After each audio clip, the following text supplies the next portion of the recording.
much everyone for waiting. I'd like to introduce our speaker for today, Professor Arkadii Slinko. Arkadii is unusual that he's not only got a PhD, but he's also got a doctorate in science from the Sokolov Institute of Mathematics in Russia. He's worked at the University of Auckland for the past 25 years, and prior to that he worked in the Moscow State in an Applied Economics Institute for System Studies. He's also taught part-time at the Kolmogorov High School for gifted students.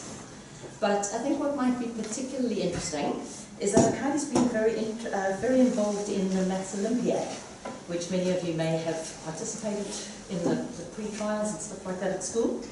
It's the World Championship Mathematics competition for high school students, and Arkadii has been very deeply involved both at an international level and at a New Zealand level.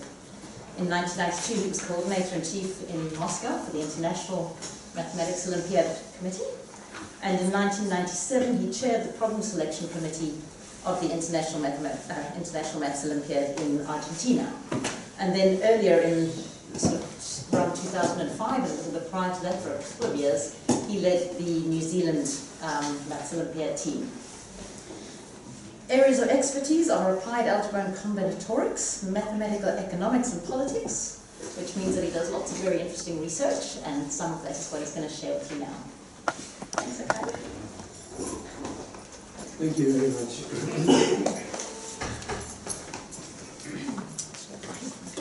Okay, so one of my areas of research is I'm interested in cryptology or cryptography. But I'm also involved in other areas, but in cryptology I'm interested in mainly in secret chain. But today my emphasis will be on what kind of mathematics is involved into this, and what was the history of this subject. So, firstly, let me say a few words about what cryptology does and how important it is in the society. Well, there are four main uses of cryptology. Well, firstly, this is security. So this is a very old use of cryptology. So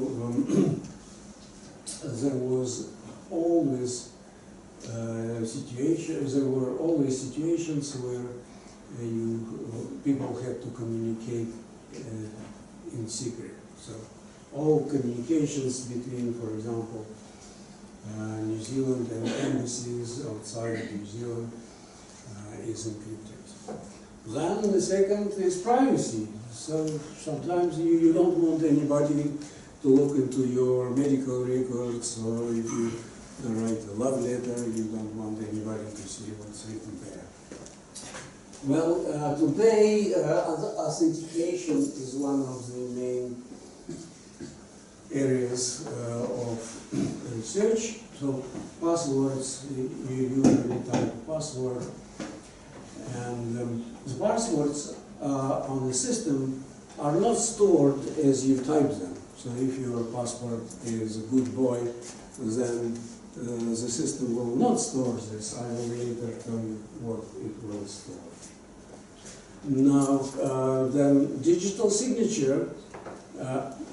So without digital signatures, there could be no electronic commerce whatsoever. For example, if your computer tells you that there is an update from Adobe or Microsoft, it means that your computer has checked digital signature and it's okay. Because otherwise anybody could send you a virus masking as a message from Adobe. Digital signatures are extremely important. Military applications, friend and foe identification. The most expensive part of any military aircraft is a block which does checking whether it's a friend or a foe. So if a NATO airplane flies and another airplane appears, they immediately exchange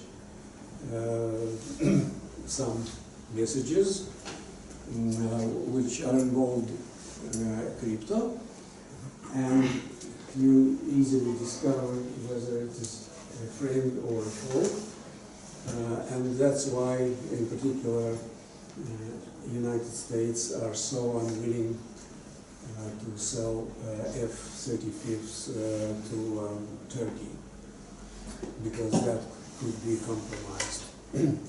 Now, in digital money, until recently, digital money was not a big issue, but now we have Bitcoin, we have lots of other currencies, we have Monero, and blah, blah, blah, whatever. So it's all impossible without cryptology. However, this is a very ancient subject, and the first mention of ciphers you can find in the Bible. That's a cipher called Al-Bash. Here is the oldest excavated example of cryptotext here. And what this cipher does is that this is the first letter of Hebrew alphabet, and instead of it you write the last one. This is second letter, instead of this you write next to last, and so on and so on. So that is, every letter is replaced by symmetric letter. So in those times, you have to understand that even not too many people could read, so this even simple cipher could be sufficient. For example, if we use Latin alphabet and add dash, then mass will be encoded as MZG. Now, Julius Caesar used the cipher which is called now Caesar. And it was very simple cipher game. So the first letter of the alphabet was, instead of first letter you write the fourth letter, instead of the second you write the fifth, and so on and so on. In this case, mass will be encoded as AGW. These are examples of the so-called substitution methods, substitution ciphers. This is one primitive block of construction of more complicated ciphers. Now, when Morse code was invented in 1917 by Gilbert Vernon for use in telegraphy, then effectively messages have become binary, because this is short, this is A, this is a short beep and a long beep, that's, you can think it's 0 and 1. And this is a 9, these are digits by the way, so this is 0, 1, 2, 3, 4, 5, and 9. The digit 9 is 5 long beeps. So effectively these are binary alphabets. And with this, a new type of algebra was required. The most simple algebra, the most useful one, all computer science uses it, all discrete mathematics uses it. Just two numbers, 0 and 1, and you add them in the following way. 0 plus 0 is 0, 0 plus 1 is 1, 1 plus 0 is 1, 1 plus 1 is 0. So this is why 0, 1 plus 1, 0. Now you can think that 0 stands for even and 1 stands for odd, then odd plus odd is even. Right? So we can say this is an addition mod 2, so you do something, then remove all multiples of 2 that occur. And multiplication is standard. 0 times anything is 0, 1 times 1 is 1. Okay, so it's a beautiful algebra, very easy and the most useful these days. Now, Gilbert-Vernon, after invention of Gilbert-Vernon and telegraphy, immediately there was a need to encrypt messages that you send. And since, as I told you, that the messages were effectively binary, 0 and 1, then this one-time pad was invented, and it is still in use. So this is a system, unbreakable system, crypto system. I'll tell you later why. So how does it work? So you have a message, M. So these are zeros and ones, or short bips and long bips, if you like. And you have a very long key. I'll dwell on that a little bit later. So if your message is of links in, then you chop the first n binary digits from your key and add them component-wise. So C1 will be M1 plus K1, C2 M2 plus K2, and so on and so on. And after that, you destroy this part of the key totally. Okay, so that in particular here is the example. So we have the message here, plain text, consisting of zeros and ones. Now this is a key. And what you do, you add them component-wise, 0 plus 0 is 0, 0, 1 plus 0, 1, 1 plus 1, 0, 0 plus 1, 1, and so on and so on. And it's easy to understand that with given plain text, ciphertext can be arbitrary, because you don't know the key, what the key is. For given plain text and ciphertext, there is a key which converts this plain text into ciphertext. So it means that ciphertext does not give you any information about plain text.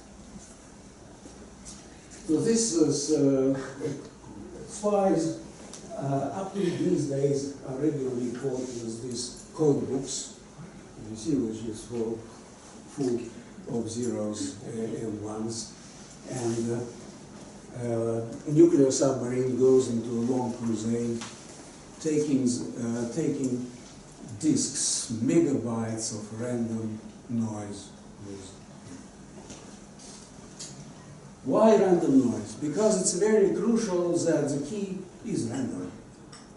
And to create random noise is not simple. So if you have, your computer have random number generators, well, if you run it sufficiently long, it will start repeating itself. So it's nowhere random. So really random noise can be created only from physical sources. You put, say, some kind of particle emitting, then one screen, another screen, and if particle hits the right screen, this is 0, left screen, this is 1, and so there are laboratories which only purpose is to creating random noise. Random noise is expensive, so you need to properly create random noise. You need some kind of physical device. You cannot do it by computer. Okay, so and this is an unbeatable system, unbreakable system. But the negative of that is that you need a key as long as the message. And distributing such key is very difficult. As I said, you need sometimes megabytes of random noise. And so nuclear submarine takes this disks with random noise as a crusade, but exactly the same random noise remains in the base. They can communicate without anybody having a chance to decrypt the message. Okay, but this has kind of one-time pad has a lighter analog, which is actually not that secure, but still is used. And for that, we need the English alphabet with 26 letters. And surprise, surprise, we need an algebra consisting of 26 numbers. So in this case, we add numbers modulo 26 and multiply them modulo 26. Which means that you can define minus A will be 26 minus A. In this case, A plus minus A is 0. For example, the negative of 12 will be 14. And this 15 plus 13 will be 2, because that's 28, but more than 26 is 2. And 4 times 9 will be 10, because that is 36. You have to take 26 away, and that's 10. Okay, then we can divide sometimes, but not always. There are inverses for 3, 5, 7. 3 inverse is 9, because 3 times 9, 27, mod 26 is 1. So 5 inverse 21, that's 5 times 21, that's 105. And 104 is a multiple of 26, so we have to take it out, and the result is 1. The same, 7 times 15, that's 105 again. So 7 inverse is 15. And if your number is invertible and it's a coefficient of x, then your equation has a unique solution. So what you do, you multiply 8 by 3 inverse, and 3 inverse is 9. 9 times 8, that is 20. Okay, but 2 inverse doesn't exist, right? So you cannot divide by 2. 2 times 13 becomes 0, because it's 26. 26 is 0. And there are interesting things going on with equations. For example, equation 2x equals to 3 has no solution, but 2x equals to 4 has 2 solutions. The first is 2, and the second is 2 plus 13, that's 15. So this is a glimpse of real algebra, not the algebra that you learn at school. Well, invertible numbers of Z26 are called Z26 star. So how this lightened version of one-time pad works? So spy goes to a foreign country and they agree on secret book. So for example, the complete poems of Emily Dickinson is a very nice choice, because I haven't seen many people reading poems of Emily Dickinson, despite I personally love them. So, for example, you need and you give numerical encodings to letters of Latin alphabet, A0, B1, and Z25, and then you have a message. Then you have to take first part of the key, which is the first poem, first unused poem in this book, and the code, well, maybe it is best which is geometry to the magician's mind. His ordinary acts are feats to thinking of mankind. So you take your message and add with this poetry mod 26. So, for example, the message buy telephone shares. These are numerical encodings for it. And the first 16 letters of the poem are here. These are their numerical encodings. Adding these messages mod 26, you get the ciphertext. This is not very secure, because if you have a long text, then frequency analysis, you know that English letters have different frequencies, so E is the most frequent letter, and so on and so on. Frequency analysis allows you, if you have sufficiently many encrypted messages, allows you to crack this one-time pad, but not if you have short messages. Then there is an affine crypto system. So the key is just two numbers of Z26. One is invertible, A, it has to be, and B is arbitrary. And what you do, how your encoding works. So for example, A is 3 and B is 5. So you take letter H, its numerical encoding 7. Then you apply this function ax plus b to 7. 3 times 7 plus 5. 3 times 7 plus 5 is 26. So you get 0, which means this is the letter A. Right? And Y telecom shares becomes well, this Arkadii. Well, this is a system that is not very secure when you use them on its own, because the key is very short. It's possible to guess, trying all of them. But usually these crypto systems, simple crypto systems, they are building blocks of much complicated, more complicated crypto systems. Block permutation cipher is one of them. So permutation, what is a permutation? This is a function which takes value from 1 to n and outputs the value from 1 to n. And this pi of phi must be different from pi of j, unless I is equal to j. Only if I is equal to j, pi is equal to j. And then what you do is this permutation cipher.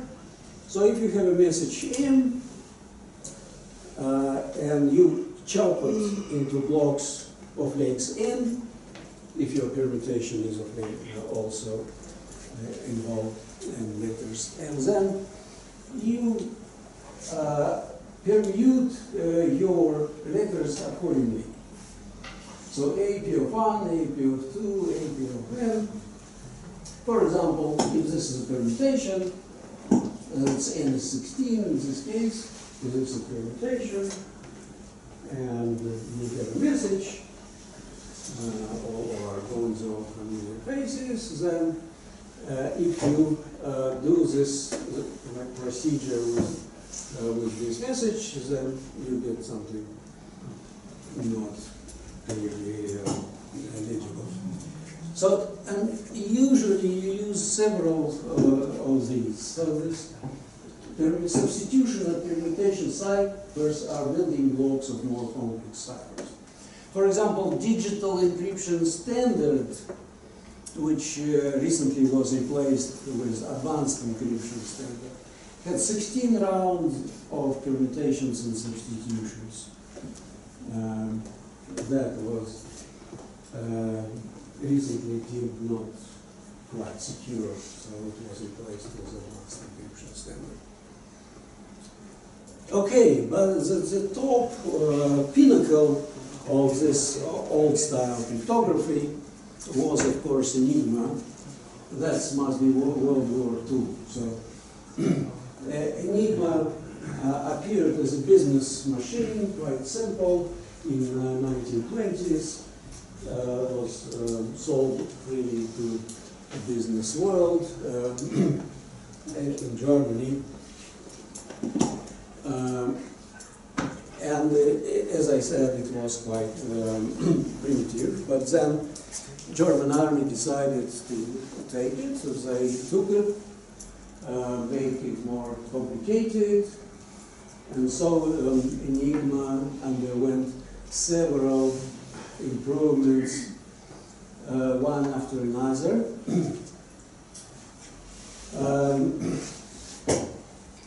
And at the end of the war, it was very, very complicated machine. So, in pre-war Germany,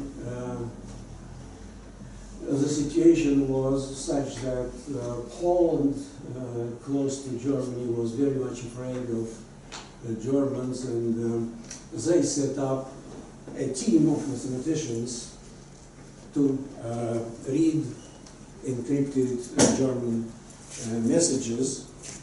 It was made in Poznan because Poznan is bordering Germany, and everybody in Poznan knows German language. Okay, then let me tell you a few words about Enigma. So it has lots of various initial conditions.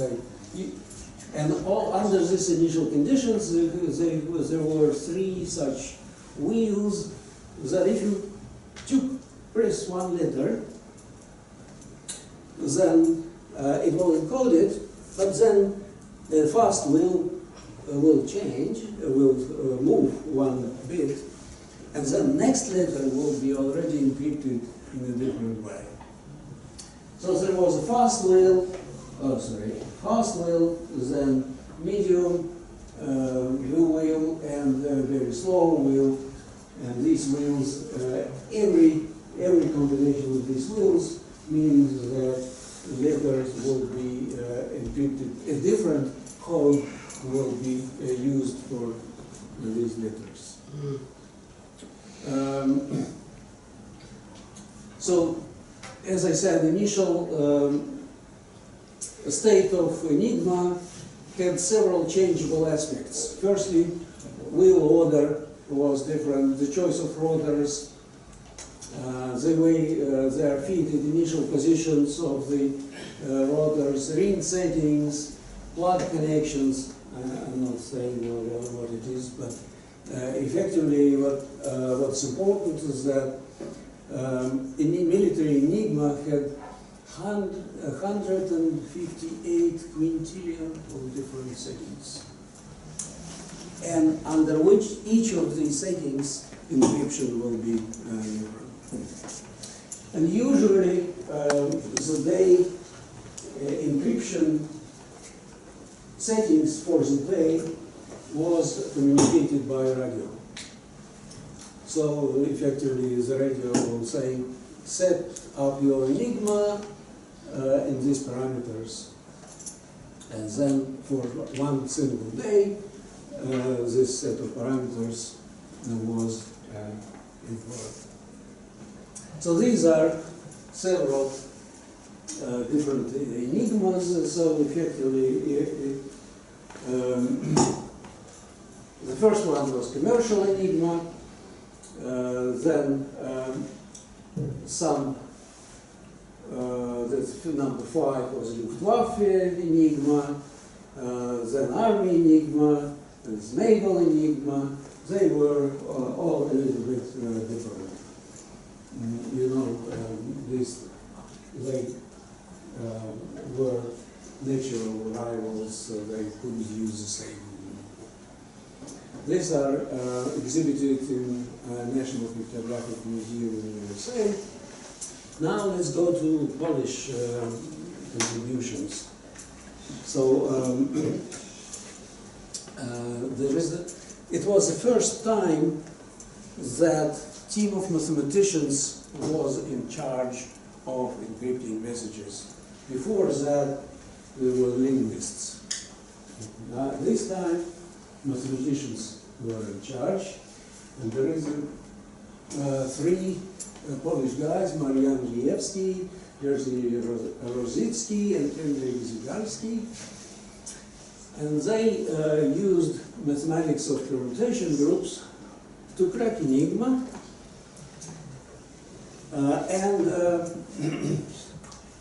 They, for about 4 years, they could follow Poles would follow what Germans were talking about each other. But as I said, the Germans improved their Enigma several times, and in 1938, additional complexity was repeatedly added to the Enigma, making the initial decryption techniques unsuccessful. Okay, at that point, At that point, Poles, there were some communications, and British were allies, and effectively this further efforts were continued by a group of British code breakers. That was Bletchley Park in this building. This was taking place. It was top secret, so people saw it, and they all said they will, to the end of their life, not be able to talk about what they did here in Bletchley Park. And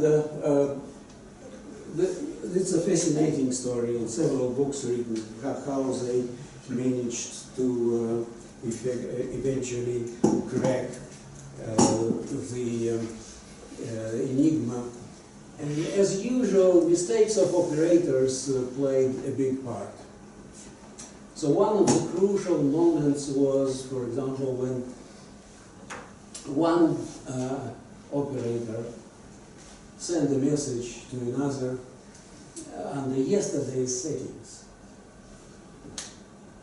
And this operator said, "Ah, you fool, you haven't changed the settings of your Enigma, please change the settings and send this message again." And so he sent the same message under new settings, and that gives actually vital clue for cryptographers. And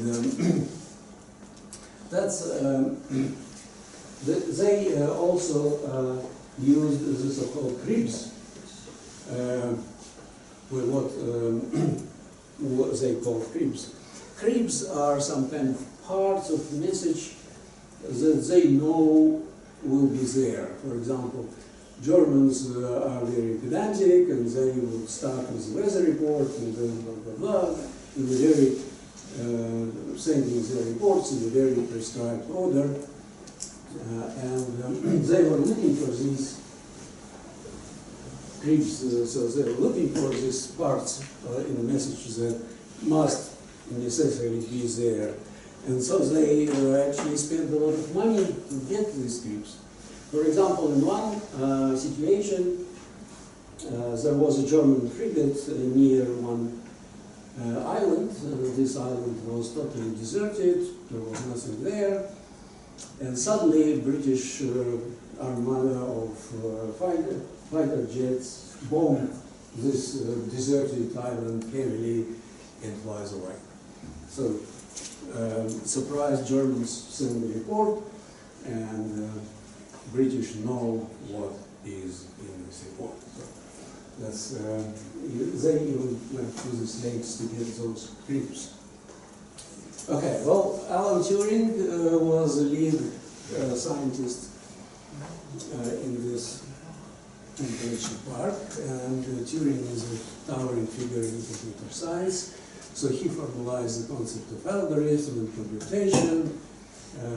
The Turing machine is called after him. It is widely considered as the father of modern computer science. But of course, he wasn't alone. There was a team of female cryptographers in Bletchley Park as well, so not only men. So this was Betty Webb. Here she is here depicted at age 91. So there were now lots of interesting stories written by those women. But this is my hero, Tommy Flowers. He invented the first electronic computer. So before him, all computers were using mechanical relay. And Tommy said, well, why don't we use valves? And he persuaded everybody that they will work if they are not touched, not switched off and switched on and switched off very often, then they will work nicely. And he actually designed this machine, famous machine, which is Colossus. And it was actually 1 year before ENIAC in the United States. So this was the first electronic computer. But it was classified virtually until recently, because it was a computer with very, very interesting architecture. It was parallel computer. And all computers that we currently use, they are not doing parallel computations in parallel. This has a very interesting architecture. So Churchill was paranoid that there were incoming Labour government, and he knew that there are some Russian spies in this in the set of advisors, and so he ordered to destroy all Colossus after the war, but several of them survived.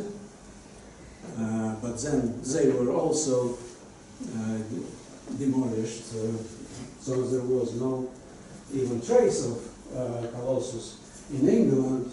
However, Americans routinely spied on British, they spy on everybody. And so in archives, in American archives, all documentation about Colossus was found, and Colossus were recreated by a team of enthusiasts. And Colossus outperformed, in 1994, outperformed the Pentium modern computer. However, I have to say that it had outperformed modern computer only in one particular task, decrypting German messages, because Colossus could not do anything else. But what it did very well. Okay, so the role of cryptography in the Second World War, sometimes debated, but Winston Churchill told to King George VI after the war that it was thanks to Ultra that we won the war. And Ultra was a code for intelligence coming from Lechtenberg. Okay, well, this is kind of the first stage of cryptography. Now, with the advent of computers, a totally new stage of cryptography is now, cryptography is absolutely unrecognizable in these days. So the main concept of this is a one-way function. Well, what is a one-way function? So this is a function which in one direction is easy to calculate, computationally easy, but the other way is intractable. I can give you an example. So ordinary telephone directory represents a one-way function. So if you give me a name, I can find the telephone number in a minute, because all names are in alphabetical order.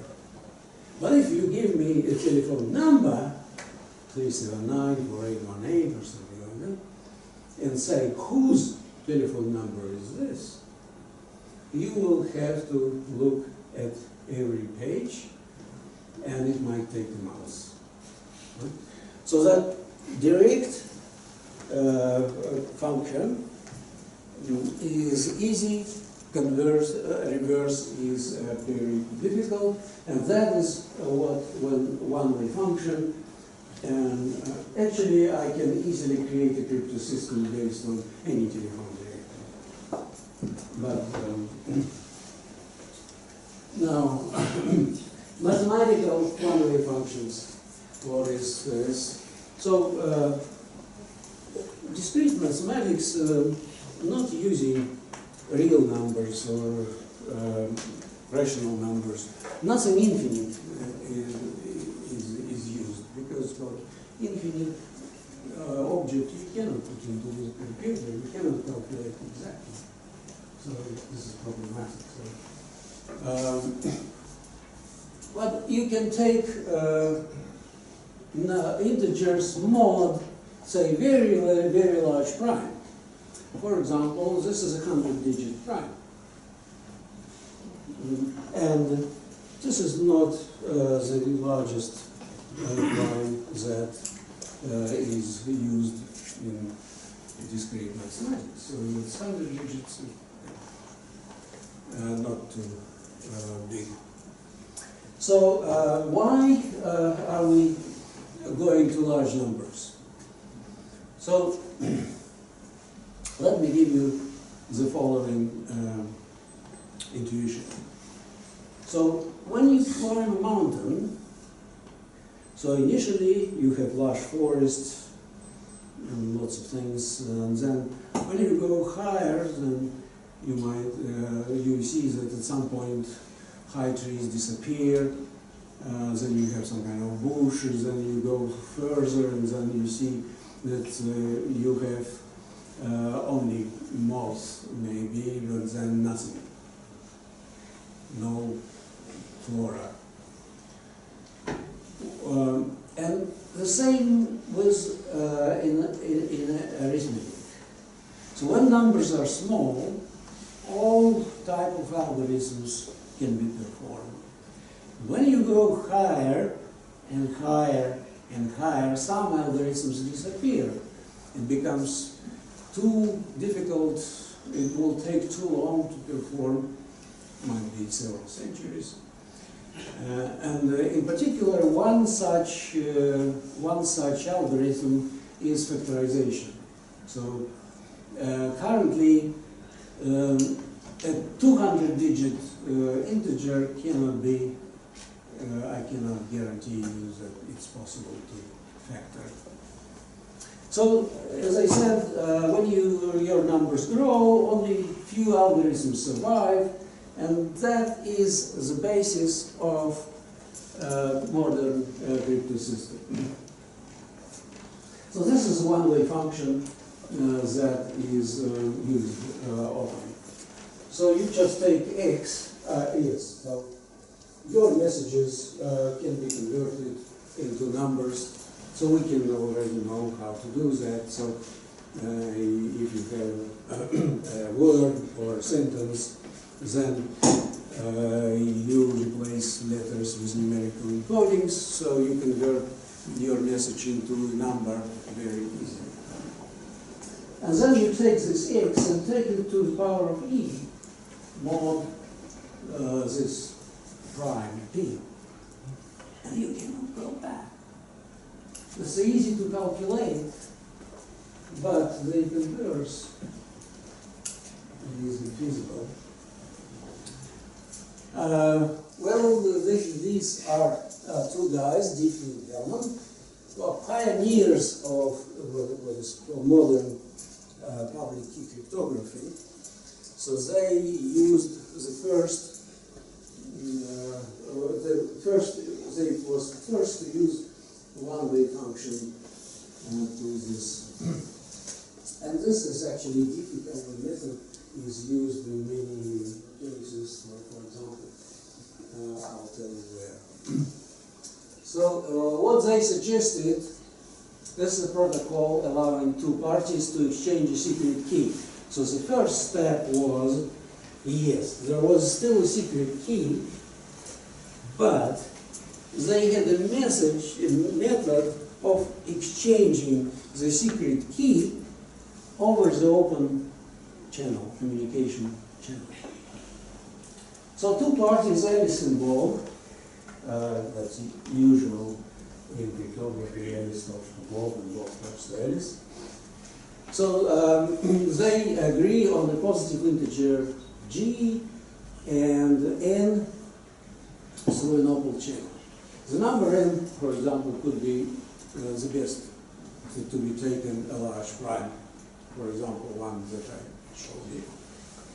Then Alice think of secret integer a, and Bob thinks of secret integer b, and they send to each other. Bob sends g to the power of a to Alice. Oh no, as Alice sends to Bob g to the a, and Bob sends g to b to Alice. Then Alice receives g to the power of b and takes it to the power of a. And Bob gets g to the power of a and takes it to the power of b. And they both appear in possession of g to the power of ab. And since this was, all communications was one way, so when Alice sends g to the power of a mod m to Bob, it's impossible to figure out a, and when Bob sends g to the power of b to Alice, then for an outsider, it's impossible to figure out what b was. Actually, Alice is not figuring out what b was, she just takes it to the power of a. She just does this her operation twice. She takes g to the power of a, sends to Bob, and then on receiving g to the b, she takes it also to the power of a. So Alice uses only her secret number, Bob uses only his secret number, and that's how your WhatsApp works, for example. That WhatsApp creates, and several other messengers like Telegram, they create a secret key for every communication using this scheme. Right? And only this communication is done by this secret key. So after that, forget it. So there's no need in it. And well, some parliaments and deputies of parliaments, members of parliaments, have very little understanding of how modern cryptography works. For example, they can legislate that every messenger has to give secret keys to the security services. But that was exactly the situation with Telegram. The Russian parliament legislated that messages all have to be transparent to secret services, so Telegram has to give their keys to KGB. But they say, we don't have these. So each time computers talk to each other, create some secret key, use it, and then destroy it. And even we don't know what kind of key was used in each communication. So we cannot print messages of our users. So sorry, we cannot do that. So Telegram was forbidden in Russia, for example, because they cannot give keys to KGB. So, but this was only the first step in the direction of modern cryptography, because it was still a system that used secret keys, but there was a modern way of exchange of these secret keys between users. But now then these three younger guys came, Alicia Mir, Robert Graves, and Leonardo Riemann, now three famous cryptographers, and then very young fellows. And then they invented full-blown public key crypto system. So what is public key crypto system? Which means that there is nothing secret in it. There is nothing secret. So everything is clear. So in particular, you know how to decrypt messages, but you need several centuries to do so. Okay, so what's say encryption? That is based on inability to factor large integers. So I said that when you go take your numbers larger and larger, at some point you lose any ability to do prime factorization. So this system is based on two large primes, P and Q, and they multiply it and they get in. And this is a one-way function because you cannot go back. To multiply them is easy, but to factor the find primes P and Q is extremely difficult. So in a way you can publish N and keep P and Q secret. Interesting. Another interesting aspect in this is that for the first time something useful is based on absence of knowledge, not on the knowledge. We don't know easy algorithms for factoring integers. That's why we can have this wonderful crypto system. If we knew, then everything will just be destroyed, and there will be a huge collapse. All security software will have to be changed. So if some bright guy comes up with an easy algorithm for factoring integers, that will be economic collapse. Okay, so how the message chain is encrypted. You take it to the power of E for some particular E, which should be in vertical mod this product, P minus Q times Q, P minus 1 times Q minus 1. Otherwise, it is arbitrary. You can take E as prime, for example, then you will be safe. And there is no need even to take a large E. And decryption works similarly. You take encrypted message and take it to the power of D, where D is the inverse of E mod this magic number, which is already a function, but it doesn't matter. Okay, so what happens here is that E and N are published, right? But D is secret. Why is D secret? Because to calculate this inverse, you have to know P and Q. And P and Q is impossible to get, because that's too hard. How hard? Well, Reinist, Shadir, and Nariman performed the following test to test their crypto system.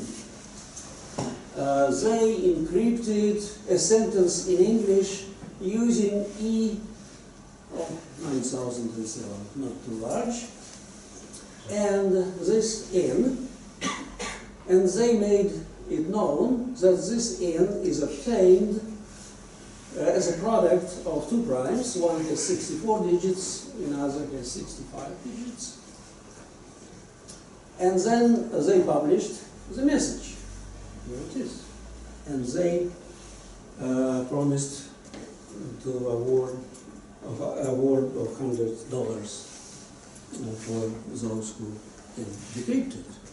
And it was the most difficult $100 to earn.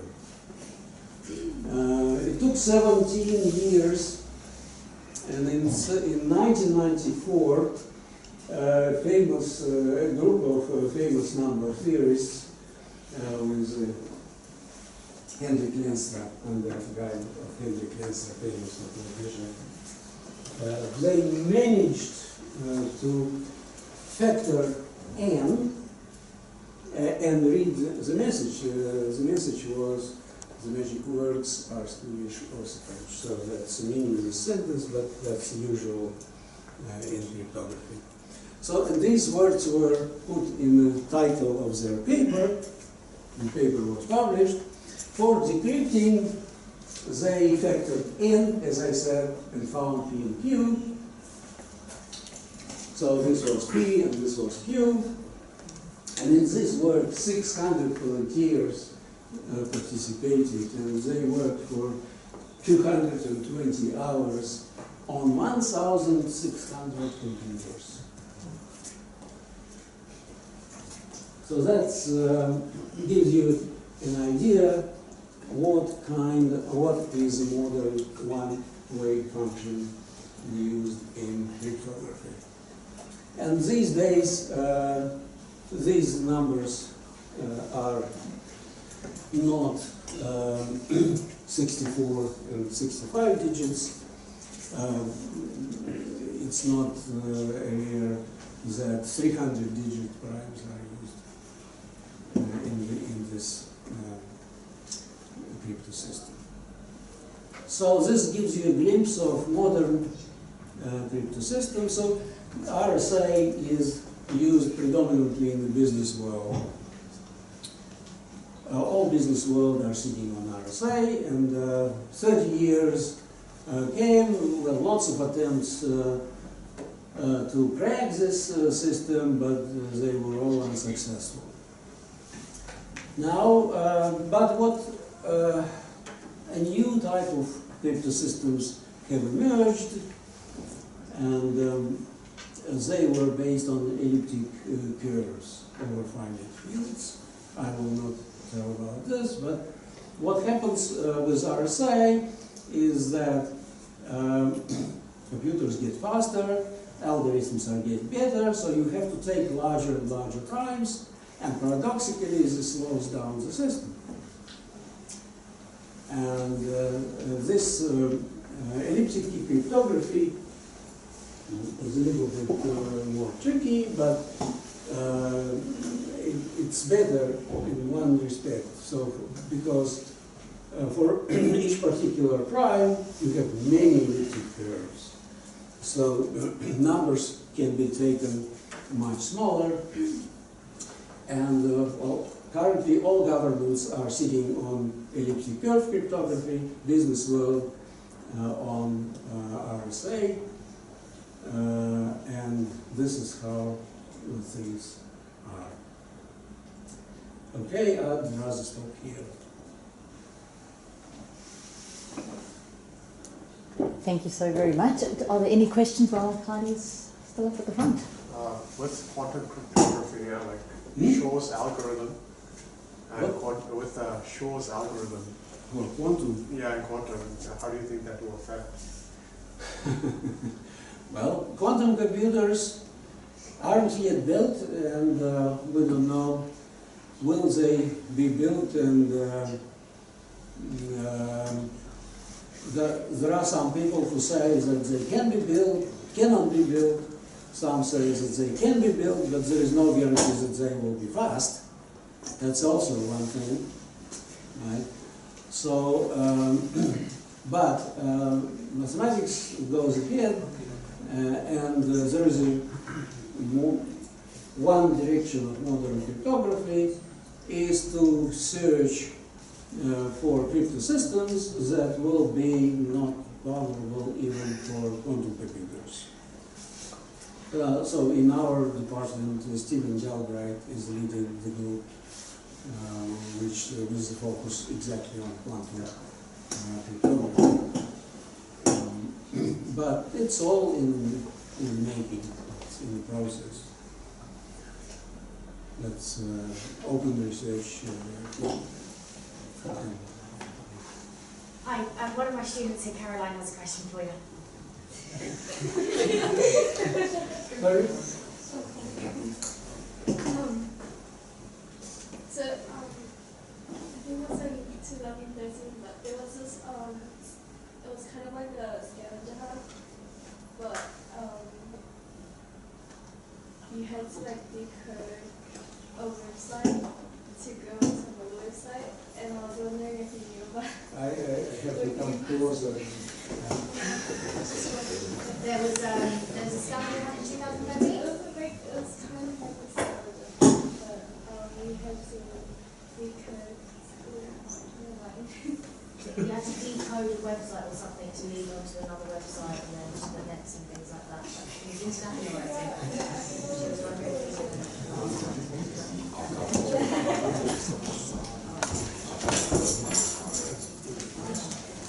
Okay, so if you go to discrete mass courses, and in particular mass 3 to 8, then everything about public key cryptography will be explained and many more.